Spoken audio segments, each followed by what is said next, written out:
శ్రీమాత్రే నమ. జయ గురు దత్తాత్రేయ నమ. ఈ వీడియోలో మనం మిథున రాశి వారికి జనవరి 1 నుంచి 15 మధ్యలో జరిగే పక్ష ఫలితాలు పరిశీలించినప్పుడు ప్రధానంగా మిథున రాశి వారికి ఈ పక్షంలో ఒక అద్భుతమైన పరివర్తన యోగం అన్నది ఏర్పడడం జరిగింది.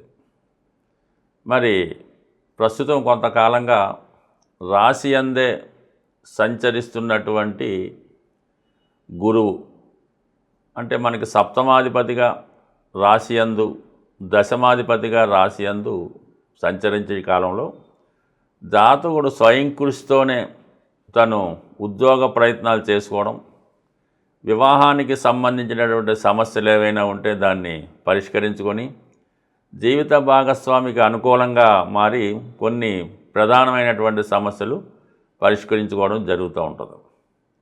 అయితే ఈ సమయంలో గత కొంతకాలం క్రితం కానీ గతంలో కానీ మీరు ఏదైనా ఒక వివాహ ప్రయత్నం చేసి పెళ్లి సంబంధం చూసి బాగా దగ్గరగా వచ్చి అదేదో కారణం వల్ల పోస్ట్ పోన్ అయింది అనుకుందాం, లేదు ఒక ప్రేమ వివాహమే, మీరు ఎవరినో ఇష్టపడి పెళ్లి చేసుకుందాం అనుకున్నారు, ఏదో కారణాల వల్ల అది బ్రేకప్ అవ్వడమో లేదంటే కొన్నాళ్ళ పాటు ఏదో విధంగా దూరం అవ్వడమో జరిగి ఉండవచ్చు. అటువంటి ప్రయత్నం ఏమన్నా ఉంటే ఈ సమయంలో తిరిగి మళ్ళీ మీరు గతంలో పోగొట్టుకున్న వివాహ ప్రయత్నం, వివాహ సంబంధం కానీ ఈ లవ్ అఫేర్లో మీ యొక్క భాగస్వామిని కానీ తిరిగి మళ్ళీ పొందే అవకాశం అన్నది ఈ సమయంలో రావడం జరుగుతూ ఉంటుంది. అంటే ఈ యోగం మనకి ఎప్పటిదాకా ఉంటుందంటే జనవరి 1 ఎలాగైతే మనకి ఈ జనవరి నెల 17వ తారీఖు వరకు ఉంటుందన్నమాట. అంటే 1-7 స్థానాల మధ్య పరివర్తన యోగం జరిగింది. అంటే లగ్న సప్తమాధిపతుల మధ్య జరిగే పరివర్తన ఈ సమయంలో మీకు గతంలో దూరమైనటువంటి భార్యాభర్తలు కలుసుకోవచ్చు, ప్రేమికులు కలుసుకోవచ్చు, పెళ్లి దాకా వచ్చి ఆగిపోయినటువంటి పెళ్లి సంబంధం అన్న తిరిగి రావచ్చు. అయితే దానికి తగు విధమైనటువంటి కొద్దిపాటి ప్రయత్నం కూడా మీరు చేయవలసి ఉంటుంది. అలాగే దాని తర్వాత ఏంటంటే ఉద్యోగపరంగా కూడా ఇటువంటి అవకాశం, అంటే గతంలో ఇంటర్వ్యూకి వెళ్ళి రిజల్ట్ తర్వాత చెప్తామన్నటువంటి ఉద్యోగం ఏమైనా ఉంటే ఈ సమయంలో మీరు ఆ ఉద్యోగ ప్రయత్నాన్ని కూడా పొందే అవకాశం ఉన్నది. దాంతోపాటుగా ఇప్పుడు ప్రధానంగా 4 గ్రహాలు సప్తమ స్థాన సంచారం వల్ల సప్తమంలోకి వచ్చినటువంటి ప్రతి గ్రహం వృత్తిపరంగా కొంత ప్రభావం చూపుతూ ఉంటుంది. అంటే ఆ కారణంగా ప్రస్తుతం రవి సప్తమ స్థానంలోకి రావడం వల్ల, కుజుడు కూడా అదే స్థానంలోకి రావడం వల్ల మీలో ఒక లీడర్షిప్ క్వాలిటీసు, నాయకత్వ లక్షణాలు వెళ్తాయి. అయితే మీ జీవిత భాగస్వామికి వేరే ప్రాంతంకి ట్రాన్స్ఫర్ అవ్వడం కానీ, ఉద్యోగరీత్యా కొన్ని రోజుల పాటు వేరే చోట వెళ్ళవలసి రావడం కానీ ఈ సమయంలో రావడం వల్ల భార్యాభర్తల మధ్య ఒక విధంగా ఫిజికల్ గ్యాప్ లాంటిది ఏర్పడే అవకాశం ఉన్నది. దాని తర్వాత శుక్రగ్రహం 5వ స్థానాధిపతిగా సప్తమ స్థాన సంచారం వల్ల ఏంటంటే మరి మనం ఇందాక చెప్పుకున్న విధంగా ప్రేమికులు పెళ్లి చేసుకునే ప్రయత్నంలో అనేక ఇబ్బందులు ఎదుర్కొని చివరికి మీ ప్రేమ పెళ్లి దాకా వెళ్ళే అవకాశం ఈ సమయంలో ఉంటుంది. అయితే దానికి అనేక అడ్డంకులు, ఇబ్బందులు ఎదుర్కొంటే ప్రయత్నం ఫలించే అవకాశం ఉంటుంది. అయితే ఆర్థిక పరంగా పరిశీలించినప్పుడు విపరీతమైనటువంటి ధన వ్యయం ఈ సమయంలో రావడం జరుగుతూ ఉంటుంది.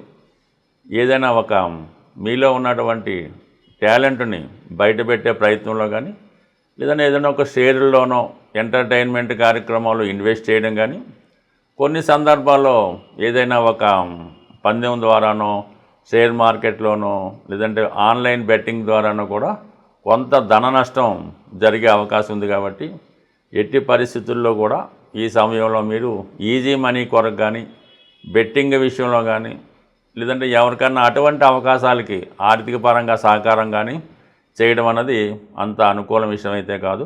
ఈ విషయంలో చాలా జాగ్రత్తగా ఉండవలసి ఉంటుంది. బట్ అనూహ్యంగా ఈ సమయంలో మీరు ఒక దూర ప్రాంత ప్రయాణం చేయవలసి ఉంటుంది. విదేశంలో ఉన్నటువంటి ఒక అంటే విదేశం కావచ్చు, అది దూర ప్రాంతం కావచ్చు, ఇతర రాష్ట్రం కూడా కావచ్చు. అక్కడ ఒక అనుకోకుండా ఆకస్మికంగా ఒక ప్రయాణం చేయవలసి ఉంటుంది. అక్కడ ఒక ఇంపార్టెంట్ కార్యక్రమానికి మీరు అటెండ్ అవ్వడం కూడా జరుగుతూ ఉంటుంది. అయితే వృత్తిపరంగా మాత్రం మీరు మార్పు కొరకు ఏమైనా ప్రయత్నం చేస్తే ఈ సమయంలో దానికి సంబంధించినటువంటి మార్పు కొంతవరకు వచ్చే అవకాశం ఉంది. చాలా వరకు ఈ సమయంలో మీరు గతంలో కన్నా కొంత దైవభక్తి ఎక్కువగా పెరుగుతూ ఉంటుంది. అలాగే ఏదైనా ఒక పుణ్యక్షేత్రాన్ని కంపల్సరీగా ఈ రాబోయే 15 రోజుల్లో మీరు సందర్శించడం జరుగుతూ ఉంటుంది. ఈ సమయంలో మీరు ఎక్కువగా మీ కార్యక్రమాలు నెరవేరాలంటే అటు విష్ణుమూర్తి అంటే వెంకటేశ్వర స్వామి ఆలయాన్ని కానీ, లేదంటే దక్షిణామూర్తి శివుడి యొక్క ఆలయాలను కానీ దర్శించడం వల్ల కంప్లీట్గా మీ యొక్క ప్రయత్నానికి దైవబలం కూడా తోడై మీ ప్రయత్నాలు నెరవేరే అవకాశం ఉంటుంది. గోచార రీత్యా మీరున్నటువంటి రాశికి గ్రహాలు అనుకూలంగా వచ్చినప్పటికీ కూడా మీ జన్మజాతకంలో దశలు అంతర్దశలు అనుకూలంగా ఉన్నప్పటికీ కూడా ప్రధానమైనటువంటి విషయాల్లో మరి ఇప్పుడు ఉద్యోగం అలాగే వివాహం ఈ రెండు అవకాశం రావటం లేదు. ఉద్యోగం రావటం లేదు, వివాహం జరగటం లేదు, వివాహపరమైన సమస్యలు మీకు ఉన్నాయంటే కంప్లీట్గా మీరు నివసిస్తున్నటువంటి గృహంలో కానీ, మీకు అంటే ఓనర్షిప్ కలిగినటువంటి గృహంలో కానీ వాస్తుపరమైనటువంటి దోషాలు మిమ్మల్ని ఇబ్బంది పెడుతున్నాయని చెప్పచ్చు. ఉదాహరణకి నైరుతి భాగంలో దక్షిణ నైరుతి కానీ పడమర నైరుతి కానీ దోషం ఉన్నప్పుడు మీరు అర్హత కలిగి ఉన్నప్పటికీ కూడా ఉద్యోగాన్ని సంపాదించలేకపోతూ ఉంటారు.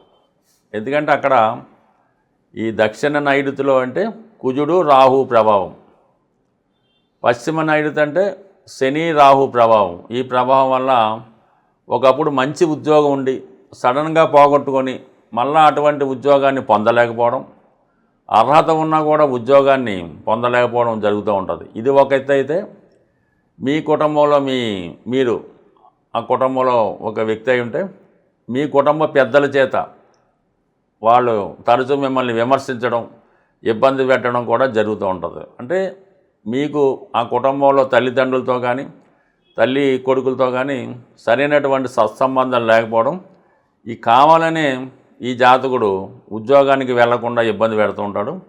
అది ముందుగా ఆ నైరుతి దోషాల్ని మీరు సరి చేసుకుంటే, అంటే నైరుతి పెరగడం కానీ నైరుతిలో గోతులు కానీ అనేక రకాలుగా ఉంటాయి. దాన్ని సరి చేసుకుంటే తండ్రి కొడుకుల మధ్య సత్సంబంధాలు ఏర్పడి జాతకుడు ఉద్యోగ ప్రయత్నం చేయడం జరుగుతూ ఉంటుంది.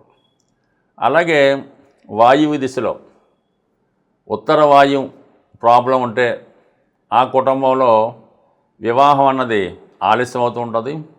ఆ ఇంట్లో అమ్మాయిలు కానీ అబ్బాయిలు కానీ మోసపోతూ ఉంటారు అన్నమాట. ఎవరినో ఒకరు నమ్మి ప్రేమించి వాళ్ళు హ్యాండ్ ఇవ్వడం వల్ల మోసపోవడం కానీ, కొంతవరకు మానసికంగా మతిస్థిమితం కోల్పోవడం కానీ జరుగుతూ ఉంటుంది. లేదంటే వ్యాపారంలో ఉన్నవాళ్ళు పెద్ద మొత్తంలో ధనం ఒక అప్పు ఇవ్వడం వల్ల కానీ షూరిటీ పెట్టడం వల్ల కానీ నష్టపోవడం జరుగుతూ ఉంటుంది. అంటే ఇక్కడ ఈ ఉత్తర వాయువు అంటే మనకి బుధుడు చంద్రుడు ప్రభావం చూపుతూ ఉంటుంది. ఈ జన్మజాతకంలో బుధుడు చంద్రుడు కలిసినా కూడా వాళ్ళు చిన్నప్పటి నుంచే డబ్బు సంపాదించాలనే ఆసక్తితో ఎక్కువ ధనం సంపాదించి ఎవరో ఒకరు నమ్మి మొత్తం మోసపోతూ ఉంటారు. చిన్న వయసులోనే ప్రేమలో పడి మోసపోవడం జరుగుతుంటుంది. శృంగారపరమైనటువంటి ఆలోచనలు ఎక్కువగా ఉండడం వల్ల ఒక విధంగా చిన్నప్పుడే వాళ్ళు ఇతరుల యొక్క దీనికి మోసానికి గురై ఈ విధంగా వారు కోల్పోవడం జరుగుతూ ఉంటుంది. ఈ విధంగా కంప్లీట్గా ఈ గృహంలో ప్రతి దిక్కుకి మీ జాతకంలో ప్రతి గ్రహానికి సంబంధం ఉంటుంది. మరి ఆ దిక్కు అంటే ఒకవేళ తూర్పు ఆగ్నేయం ఇబ్బంది పడింది, మీ జాతకంలో శుక్రుడు కారకత్వాలు ఇబ్బంది పెడుతుంటాయి. అందువలన మనకి జాతకంలో బలం వచ్చింది, గురుబలం వచ్చింది, దశ వచ్చింది అయినప్పుడు కూడా ఆ ఫలితం జరగలేదనుకుంటే మాత్రం కంపల్సరిగా మీరు ఉంటున్నటువంటి గృహం మీ సొంత గృహంలో వాస్తుపరమైన దోషాలు సరి చేసుకుంటేనే ఆ ఫలితం మీకు రావడం జరుగుతూ ఉంటుంది. ఏదైనా దీపం ఉండగానే ఇల్లు చక్కబెట్టుకోవాల్సి ఉంటుంది. ఆ దశ వచ్చినప్పుడు దశమానికి సంబంధించిన దశ వచ్చింది, ఆ దశలో ఉద్యోగం రావట్లేదు, గృహంలో ఉన్నటువంటి వాస్తు ప్రాబ్లం సరి చేసుకుంటే ఉద్యోగం రావచ్చు. తీరా జాతకంలో గోచార రీత్యా దశరీత్యా ఈ దశ అయిపోయింది అనుకున్నాం, అంటే టైం అయిపోద్ది. అప్పుడు వాస్తు సరి చేసుకున్నా కూడా లాభం ఉండదు. కాబట్టి ఏదైనా జీవితంలో తొందరగా సెటిల్ అవ్వాలంటే కంప్లీట్గా గృహాన్ని కూడా మనం పరిశీలించుకొని సరి చేసుకుంటేనే జీవితంలో మీరు సెటిల్ అవ్వడం జరుగుతూ ఉంటుంది. బట్ ఏదైనా నమ్మినా నమ్మకపోయినా వాస్తు యొక్క ప్రభావం ప్రతి ఒక్కరి జీవితంలో, ఆ కుటుంబంలో ప్రతి ఒక్కరి మీద ఉండే అవకాశం ఉంటుంది. స్వస్తి.